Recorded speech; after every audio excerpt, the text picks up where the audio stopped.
اپنی آنکھیں بند کریں اور اپنے دماغ میں ایک چلتی ہوئی بلی کو امیجن کریں۔ صرف اس خیال کو زندہ رکھنے کے لیے آپ کا دماغ تقریباً 20 واٹ کی انرجی استعمال کرتا ہے۔ اگر یہی کام ہم اے آئی کو دیں تو وہ 500 واٹ سے زیادہ انرجی خرچ کر دے گا، صرف ایک 5 سیکنڈ کی کلپ کے لیے۔ ہم جس انٹیلیجنس کو فیوچرسٹک انجینئرنگ سمجھتے ہیں وہ اصل میں انسانی ذہن کے مقابلے میں ناپختہ ہے۔ تو پھر یہ ذہن جو خود کو بھی سمجھتا ہے، جو سوال کرتا ہے، جو شک کرتا ہے، آخر بنایا کس نے؟ اگر انسانی جسم واقعی ایک انجینئرنگ کا شاہکار ہے تو کیا یہ ممکن ہے کہ وہ بنا کسی انجینئر کے پیدا ہوا ہو؟ آج میں آپ کو ایک سفر پر لے کر جاؤں گا، The Journey of Finding the Truth۔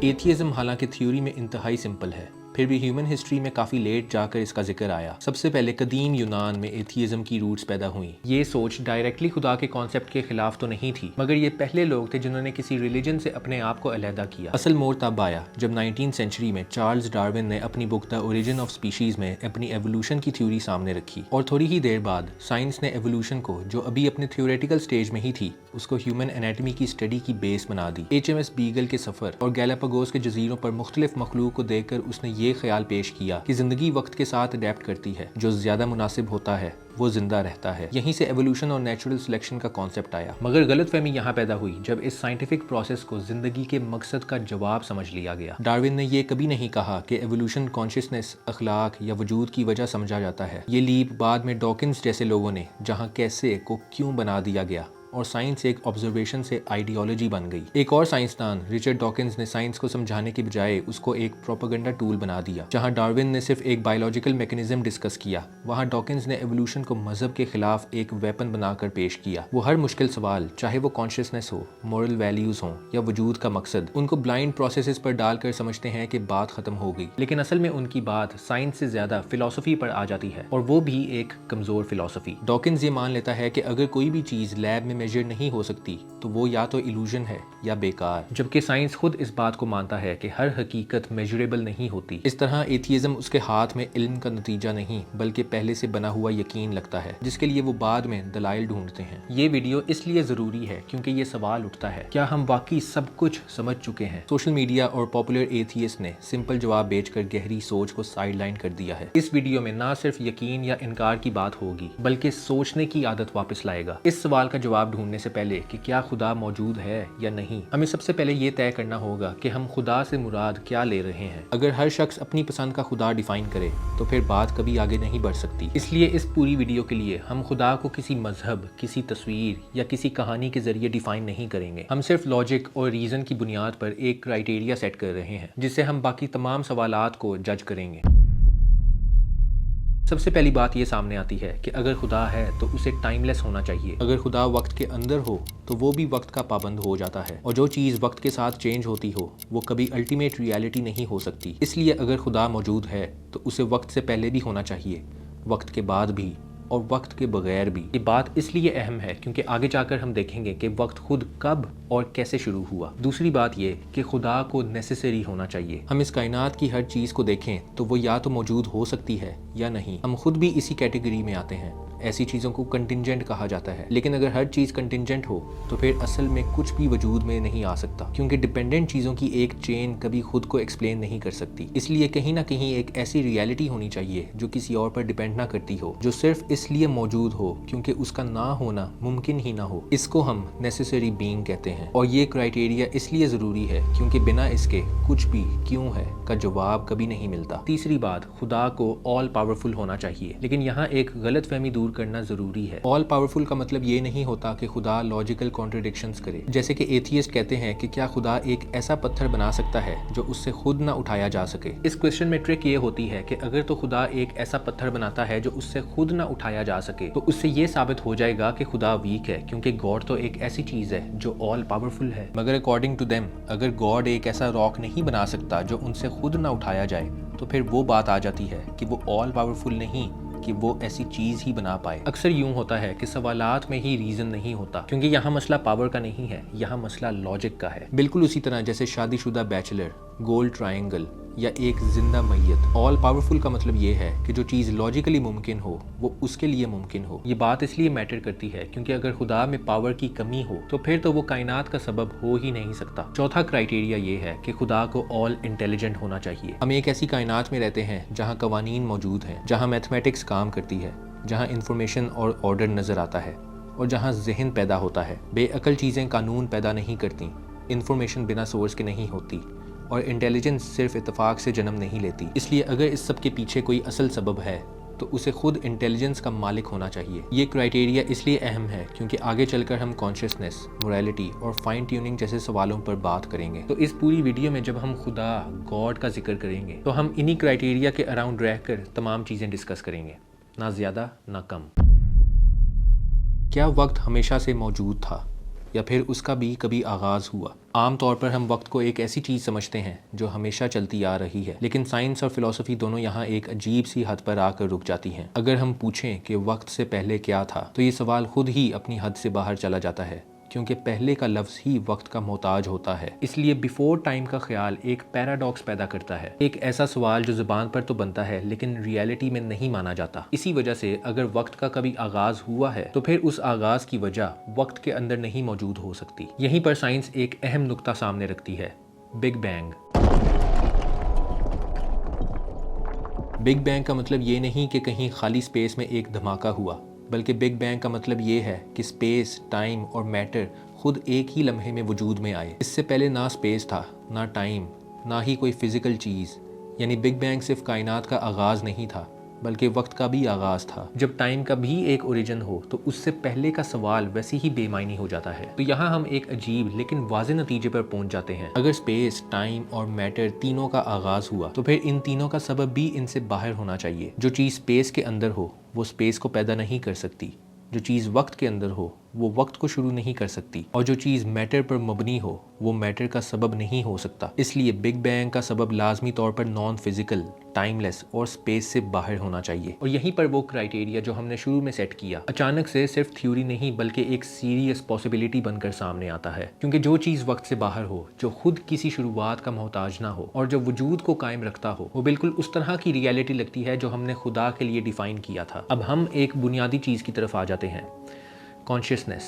वो चीज़ जो इस वक्त आपको ये महसूस करवा रही है कि आप मौजूद हैं। आप ये वीडियो देख रहे हैं, सुन रहे हैं और मेरी बात सुनकर कुछ ना कुछ सोच रहे हैं। हैरत की बात यह है कि साइंस ने दिमाग को बहुत डिटेल में समझ लिया है, लेकिन कॉन्शियसनेस खुद अभी तक किसी स्केल पर नहीं नापी जा सकी। हम न्यूरॉन्स की फायरिंग देख सकते हैं, ब्रेन वेव्स रिकॉर्ड कर सकते हैं, लेकिन हम कभी भी ये मेजर नहीं कर सकते कि आप किस चीज़ का एहसास कर रहे हैं। दर्द, खुशी या खौफ नंबर्स में कन्वर्ट नहीं होते। कॉन्शियसनेस एग्जिस्ट करती है लेकिन वजन नहीं रखती। और यहाँ एक अहम फ़र्क समझना ज़रूरी है। ब्रेन का काम करना और कॉन्शियसनेस का होना दो अलग अलग चीज़ें हैं। ब्रेन एक फिजिकल ऑर्गन है, न्यूरॉन्स और केमिकल्स पर मबनी, लेकिन कॉन्शियसनेस वो एक्सपीरियंस है जो उन न्यूरॉन्स के पीछे महसूस होता है। अगर थॉट्स सिर्फ न्यूरॉन्स होते तो फिर एक थॉट का वजन होता, एक रंग होता या कोई शेप होती, लेकिन हम किसी थॉट को माइक्रोस्कोप के नीचे रखकर नहीं देख सकते। आपकी सोच, आपके थॉट्स न्यूरॉन से लिंक्ड ज़रूर हैं, लेकिन न्यूरॉन्स खुद थॉट्स नहीं हैं। इस बात को समझने के लिए एक थॉट एक्सपेरिमेंट इमेजिन करें। सोचिए हम एक एप्पल को एक ऐसे ग्लास बॉक्स में बंद कर देते हैं जो कभी टूट नहीं सकती। वक्त के साथ एप्पल सड़ जाता है, फिर मश बन जाता है, फिर सिर्फ एटम्स रह जाते हैं। अब अगर हम सोचें कि बहुत ज़्यादा वक्त गुजर जाए, लाखों नहीं बल्कि खुद सोचिए 100 बिलियन ईयर्स, तो वो उन एटम्स के लिए पॉसिबल है कि वो हर मुमकिन कॉम्बिनेशन में दोबारा अरेंज हो जाएं। थ्योरी के मुताबिक एक ऐसा वक्त आ सकता है कि वो एटम्स फिर से बिल्कुल एक एप्पल की शक्ल इख्तियार कर लें, क्योंकि एप्पल सिर्फ मैटर है। अब बिल्कुल यही एक्सपेरिमेंट अगर हम एक बिल्ली के साथ करें, बिल्ली कुछ दिनों में मर जाती है, फिर वो भी वही प्रोसेस फॉलो करती है, सड़ना, टूटना और फिर एटम्स। और अगर हम वही 100 बिलियन ईयर्स का टाइम लगाएं तो उसके एटम्स भी हर मुमकिन कॉम्बिनेशन में अरेंज हो सकते हैं।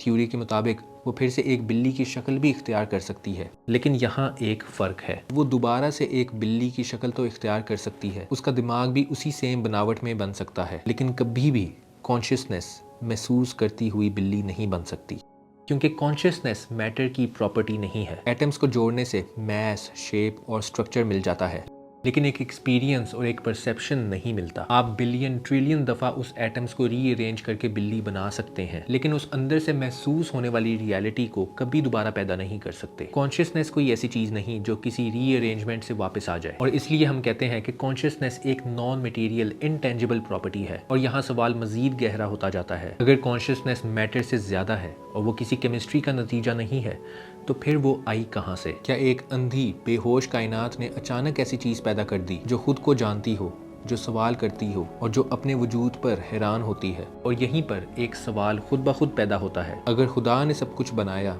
तो खुदा को किसने बनाया? ये सवाल पहली नज़र में बहुत स्ट्रॉन्ग लगता है, आपको ओवर थिंक करने पर मजबूर करता है, लेकिन ये सवाल इन इटसेल्फ एक कैटेगरी मिस्टेक है, क्योंकि ये सवाल ये मानकर पूछा जाता है कि खुदा उन चीज़ों में से है जो बनाई जाती हैं, जबकि हम पहले ही दो कैटेगरीज बना चुके हैं, कंटिंजेंट और नेसेसरी। कंटिंजेंट चीज़ें वो होती हैं जो मौजूद भी हो सकती हैं और नहीं भी। आपका ये मोबाइल जिस पर आप ये वीडियो देख रहे हो और वो सोफ़ा जिस पर आप बैठे हुए हो, ये सब कंटिंजेंट है। इनका वजूद किसी और चीज़ पर डिपेंड करता है। आपका ये आईफोन एप्पल के एम्प्लॉयज़ ने बनाया, आपका ये सोफ़ा शफीक कारपेंटर ने बनाया, लेकिन आपको किसने बनाया? खुदा ने।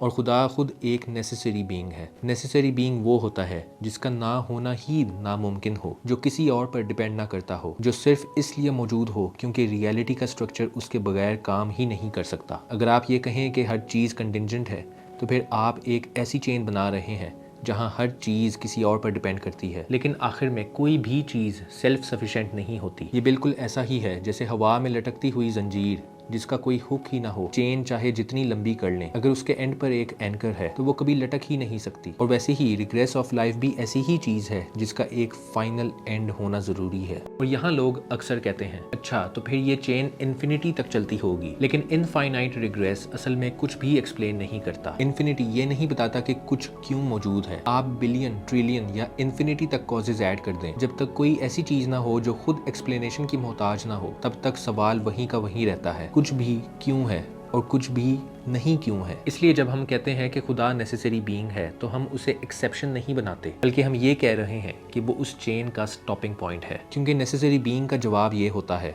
वो इसलिए मौजूद है क्योंकि उसका ना होना ही नामुमकिन है।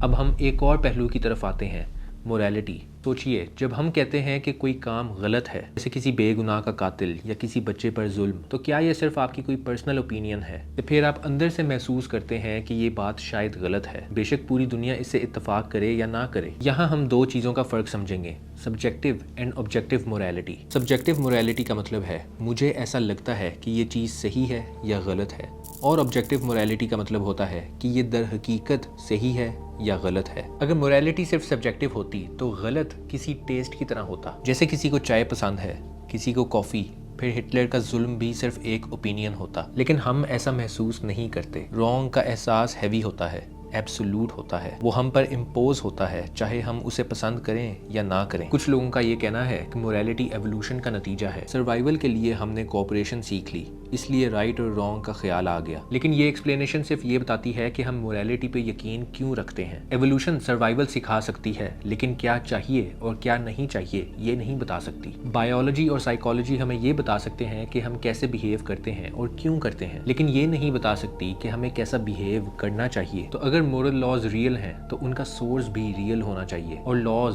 बिना लॉ गिवर के नहीं होते। मोरल लॉज के पीछे कोई ऐसी रियलिटी होनी चाहिए जो खुद मोरल हो, जो इंटेंशन रखती हो, जो वैल्यूज़ को ग्राउंड करती हो। पूरी दुनिया के निज़ाम में, चाहे वो कॉर्पोरेट वर्ल्ड हो, चाहे ट्रैफिक लॉज हो, चाहे जस्टिस सिस्टम का निज़ाम हो, हर चीज़ एक क्लियर कट कोड के तहत चलती है। अच्छा करोगे तो अच्छा मिलेगा, अगर कोई चीज़ आउट ऑफ ऑर्डर करोगे तो उसकी पनिशमेंट होगी।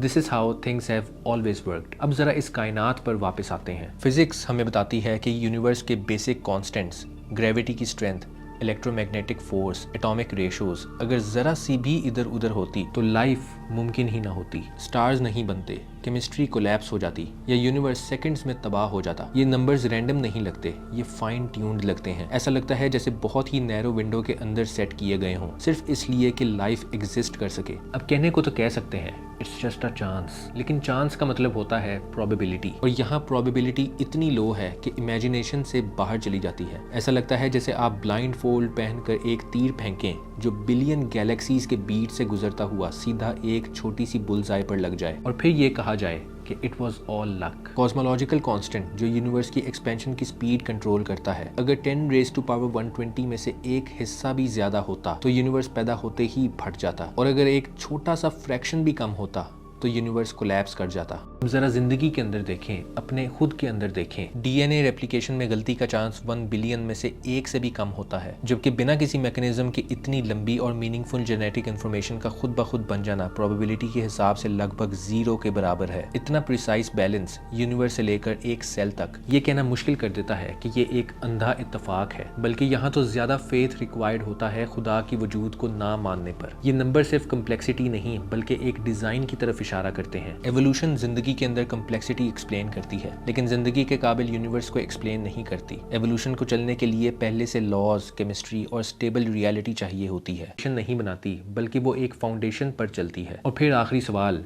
शायद सबसे पर्सनल सवाल, खुदा पर यकीन एक इंसान के माइंडसेट को कैसे बदलता है? ये सिर्फ कॉस्मोलॉजी या फिलॉसफी का मसला नहीं रहता, ये आइडेंटिटी का मसला बन जाता है। अगर खुदा है तो फिर आप सिर्फ एक्सीडेंट नहीं, आप एटम्स का जुमला नहीं, आप एक पर्पस के साथ एग्जिस्ट करते हैं। सफरिंग सिर्फ बेमानी दर्द नहीं रहती, मोरालिटी सिर्फ सोशल कॉन्ट्रैक्ट नहीं रहता, and death is not just a black out. इसका मतलब ये नहीं कि हर मुश्किल हल हो जाती है, लेकिन जिंदगी मीनिंगफुल बन जाती है। सवाल खत्म नहीं होते, लेकिन उनका वजन बदल जाता है। और शायद इस वीडियो का मकसद भी यही है, आपसे यकीन छीनना या देना नहीं, बस इतना कहना कि अगर ये सब कुछ इत्तेफाक होता तो इतना गहरा, इतना ऑर्डर्ड, इतना महसूस होने वाला क्यों होता? मगर इसके बावजूद एक मॉडर्न वर्ल्ड में बहुत से सवालात उठते हैं जिनका जवाब देना बहुत ज़रूरी है। जैसे कि अगर कोई खुदा मौजूद है तो उसका कोई टेस्टेबल डायरेक्ट प्रूफ क्यों नहीं है? ये ऑब्जेक्शन एक साइंटिज्म पर मबनी होता है, यानी ये गलत अजम्पशन कि सिर्फ वो चीज़ रियल होती है जो साइंटिफिक एक्सपेरिमेंट से टेस्ट हो सके। लेकिन साइंस खुद इस प्रिंसिपल को प्रूव नहीं कर सकती, क्योंकि ये प्रिंसिपल खुद साइंटिफिक नहीं बल्कि फिलोसॉफिकल है। Mathematics, logic, laws of inference और इवन कॉजैलिटी, फिर भी साइंस उन पर पूरी तरह डिपेंड करती है। खुदा का कॉन्सेप्ट जैसे कि हमने डिफाइन किया, टाइमलेस, नॉन फिजिकल और नेसेसरी, एक साइंटिफिक ऑब्जेक्ट ही नहीं है, इसलिए उससे साइंटिफिक प्रूफ मांगना एक कैटेगरी एरर है। जैसे माइक्रोस्कोप से जस्टिस या कॉन्शियसनेस ढूंढना। फिलॉसफी ऑफ साइंस में इसे कहते हैं कि साइंस मेथोडोलॉजिकली नेचुरलिस्टिक है, वो सिर्फ नेचुरल कॉजेज को स्टडी करती है। खुदा का केस एक्सपेरिमेंट से नहीं बल्कि inference to the best explanation से बनता है। बिल्कुल उसी तरह जैसे हम डार्क मैटर, क्वार्क्स या बिग बैंग से पहले के स्टेट को डायरेक्टली ऑब्जर्व नहीं करते बल्कि उनके इफेक्ट से लॉजिकली इन्फर करते हैं। आप खुद ही ये सोचें, फिजिक्स में एक बहुत इंपॉर्टेंट लॉ है, energy can not be created nor destroyed but only change forms. जो आवाज़ इस वक्त आप मेरी सुन रहे हैं उसमें से कुछ पोर्शन हीट एनर्जी में भी बदल जाएगा और बाकी की एनर्जी अलग अलग फॉर्म्स में आउटर स्पेस में निकल जाएगी। तो अगर एनर्जी ना क्रिएट की जा सकती है और ना डिस्ट्रॉय, तो इस यूनिवर्स में पहली बिट ऑफ एनर्जी कहाँ से आई? अगर आपका जवाब बिग बैंग एक्सप्लोजन है तो उस एक्सप्लोजन में शामिल एनर्जी कहाँ से आई? और यही चीज़ हमें इनफाइनाइट रिग्रेस वाली बात पर वापस ले जाती है। अगर खुदा ऑल पावरफुल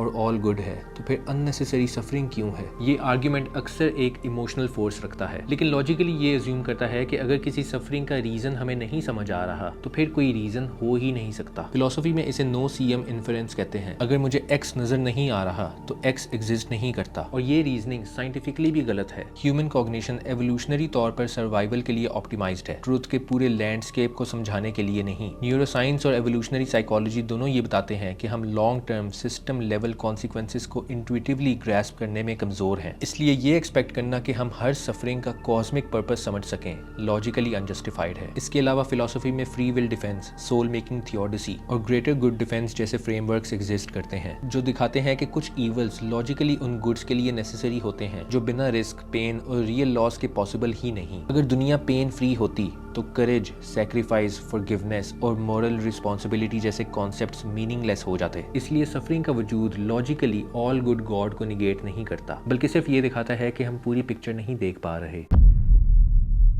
गॉड सिर्फ इग्नोरेंस का प्लेस होल्डर है। ये क्लेम अक्सर गॉड ऑफ द गैप्स के नाम से आता है, लेकिन ये सीरियस थियस्टिक आर्गुमेंट्स को मिस रिप्रेजेंट करता है। क्लासिकल थीइज्म कभी ये नहीं कहता कि हमें नहीं पता, اس لیے گاڈ ہے. جب ہم ریالٹی کے fundamentals, existence, laws of nature, consciousness, intentionality کو اینالائز کرتے ہیں تو ایک necessary intelligent source best explanation بنتا ہے. یہ اگنورینس کا گیپ نہیں بلکہ ایکسپلینیٹری ڈیپتھ کا سوال ہے. سائنس میکینزمز ایکسپلین کرتی ہے لیکن میکینزم کے پیچھے لاز اور لاز کے پیچھے ریشنل اسٹرکچر کیوں ہے یہ سائنس کا ڈومین نہیں. جب فزسسٹ یہ کہتے ہیں کہ کچھ لاز فنڈامنٹلز ہیں تو ان پر اگنورینس کا الزام نہیں لگتا. اسی طرح گاڈ کو الٹیمیٹ میٹافزیکل گراؤنڈ کہنا اگنورینس نہیں بلکہ ایکسپلینیشن کا لاجیکل اینڈ پوائنٹ ہے. تھنڈر پہلے گاڈ تھا اب فزکس ہے. یہ آرگومنٹ یہ ایزیوم کرتا ہے کہ جیسے جیسے سائنس آگے بڑھتی ہے گاڈ پیچھے ہٹتا جاتا ہے لیکن یہ ہسٹوریکل اور فلسافیکل دونوں طور پر غلط ہے. سائنٹیفک سوسائٹیز تھنڈر کو ڈائریکٹ ڈیوائن ایکشن سمجھتے تھے. ماڈرن تھیئزم یہ کلیم ہی نہیں کرتا. آج ہم جانتے ہیں کہ تھنڈر ایٹماسفیرک چارج سے ہوتا ہے لیکن یہ ایکسپلینیشن صرف پروسیس بتاتا ہے، اوریجن نہیں. فزکس یہ نہیں بتاتی کہ ایٹماسفیرک لاز ایگزسٹ ہی کیوں کرتے ہیں یا میتھمیٹیکل آرڈر ریالٹی پر کیوں اپلائی ہوتا ہے. کیسے اور کیوں کے سوالات فنڈامنٹلی مختلف ہیں. نیوٹن، کیپلر اور فیراڈے جیسے سائنٹسٹ خود تھیئسٹ تھے اور ان کے لیے نیچرل لاز گاڈ کا ریپلیسمنٹ نہیں بلکہ گاڈ کے ڈیزائن کا مینیفیسٹیشن تھے. ڈیزیز کو بھی پہلے خدا کا عذاب کہا جاتا تھا، اب بایولوجی سمجھا جاتا ہے. بایولوجی ڈیزیزز کے کازز اور ان کے میکینزم کو ایکسپلین کرتی ہے، پیتھوجنز، میوٹیشنز، امیون رسپانس، لیکن یہ نہیں بتاتی کہ لائف کے سسٹمز، جینیٹک کوڈ اور سیلف ریپیئر میکینزمز ایگزسٹ ہی کیوں کرتے ہیں. اور یہ بھی یاد رہے کہ ڈیزیزز کا نیچرل کاز مل جانا اس الٹیمیٹ کاز کو نگیٹ نہیں کرتا. اگر ہم کار ایکسیڈنٹ کا کاز بریک فیلئر بتائیں تو اس کا مطلب یہ نہیں کہ ڈرائیور ایگزسٹ ہی نہیں کرتا. فلسفی آف کازیشن میں ملٹیپل لیولز آف ایکسپلینیشن ہوتے ہیں، پروگزیمیٹ اور الٹیمیٹ. سائنس پروگزیمیٹ کازز بتاتی ہے، میٹا فزکس الٹیمیٹ کازز کو ایڈریس کرتی ہے. دونوں ایک دوسرے کے ساتھ مقابلے میں نہیں ہیں بلکہ ایک دوسرے کو مکمل کرتے ہیں. یونیورس کو لوگ سمجھتے نہیں اس لیے خدا کا کانسیپٹ بنا دیا. یہ آبجیکشن اپنے فرسٹ فیز میں ہی کولیپس ہو جاتا ہے. یونیورس کا آرگومنٹ کسی ٹیمپرری سائنٹیفک گیپ پر کھڑا نہیں بلکہ لاجیکل نیسیسٹی پر کھڑا ہے. چاہے کل ملٹی ورس پروو ہو جائے سوال پھر بھی باقی رہتا ہے، ملٹی ورس کیوں ایگزسٹ کرتا ہے، اس کے لاس کیوں ہیں. انلیمیٹڈ یونیورسز بھی اگر کنٹینجنٹ ہو تو انہیں بھی ایکسپلینیشن چاہیے.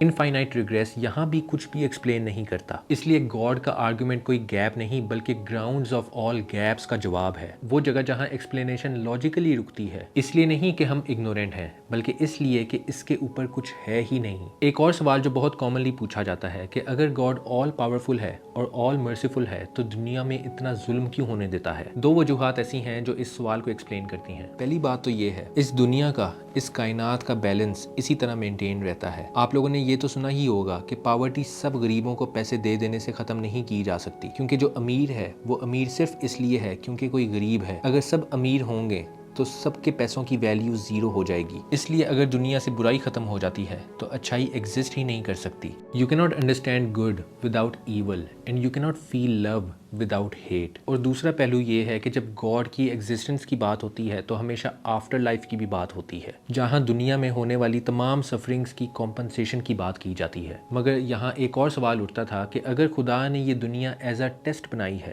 which is according to most religions تو کیا یہ ایک کانٹرڈکشن نہیں ہے؟ کیونکہ ٹیسٹ کرنا ہی کیوں ہے جبکہ گاڈ کو پہلے ہی سب کچھ پتا ہے. یہاں پر ڈاکٹر ذاکر نائک کی ایک بہت ہی اچھی اگزامپل سامنے آتی ہے. امیجن کریں آپ ایک اسٹوڈنٹ تھے جو پڑھتے نہیں، آپ کے ٹیچر کو پتا ہے کہ آپ ٹیسٹ فیل کریں گے مگر پھر بھی وہ آپ کو ٹیسٹ دیتے ہیں. اس لیے نہیں کہ انہیں پتا ہے کہ آپ کیسا کریں گے مگر اس لیے تاکہ آپ کے پاس موقع نہ رہے انجسٹس کی ایلیگیشن کا. یہاں پر ایک نام بہت زیادہ کوٹ کیا جاتا ہے، رچرڈ ڈاکنز، نیو ایتھیزم کا سب سے مشہور چہرہ، دا گاڈ ڈیلوژن کا آتھر. اور سوشل میڈیا پر بہت سے لوگ سمجھتے ہیں کہ ڈاکنز نے خدا کے کانسیپٹ کو سائنٹیفکلی ڈسٹروائے کر دیا. لیکن اگر ہم اس کی آرگومنٹس کو غور سے دیکھیں تو ایک عجیب سی بات سامنے آتی ہے. ڈاکنز سائنس یوز نہیں کرتا، وہ سائنس کا مس یوز کرتا ہے. رچرڈ ڈاکنز خدا کو ایک سائنٹیفک ہائپوتھیسس ٹریٹ کرتا ہے، جیسے خدا کوئی ایسا آبجیکٹ ہو جو مائکروسکوپ کے نیچے مل جانا چاہیے یا لیب ایکسپیریمنٹ میں ڈیٹیکٹ ہو جانا چاہیے. اور یہ اپروچ پہلے قدم پر ہی کولیپس ہو جاتی ہے کیونکہ خدا جیسا ہم نے ڈیفائن کیا نان فزیکل، ٹائم لیس اور نیسیسری بینگ ہے، اور نان فزیکل چیزوں کو سائنٹیفک انسٹرومنٹ سے ٹیسٹ نہیں کیا جاتا. بالکل اسی طرح جیسے آپ مائکروسکوپ سے لاجک،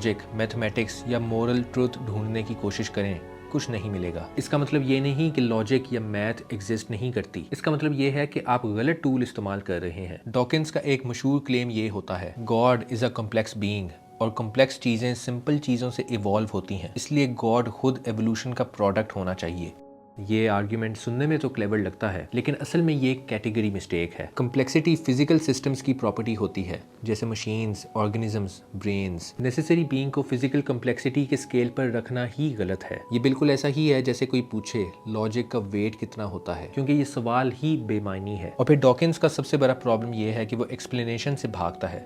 وہ کہتا ہے کہ یونیورس بس ایگزسٹ کرتا ہے، نو فردر ایکسپلینیشن نیڈیڈ۔ لیکن یہ اپروچ تو سائنس بھی ایکسیپٹ نہیں کرتی۔ سائنس کا پورا سٹرکچر اسی اسمپشن پہ کھڑا ہے کہ چیزیں بلا وجہ نہیں ہوتی۔ اگر ہر چیز کا جواب یہی ہوتا کہ بس ایسا ہی ہے تو سائنس کبھی ایگزسٹ ہی نہ کرتا۔ ایتھیزم اکثر خود کو ریلیجن سے آزادی کے طور پر پیش کیا جاتا ہے، لیکن اصل میں یہ بھی ایک بلیف سسٹم ہے جہاں انسان خود کو ہی فائنل اتھارٹی بنا لیتا ہے۔ تو پھر صحیح اور غلط کا اسکیل بھی انسان خود سیٹ کرتا ہے، اور یہی موریلٹی کا سوال پیدا ہوتا ہے۔ اگر کوئی اوپر والا حساب دینے والا نہیں تو پھر انصاف، قربانی اور حق کیوں اہمیت رکھیں؟ ہسٹری گواہ ہے کہ جب موریلٹی صرف پرسنل چوائس بن جائے تو طاقت ہی حق بن جاتی ہے۔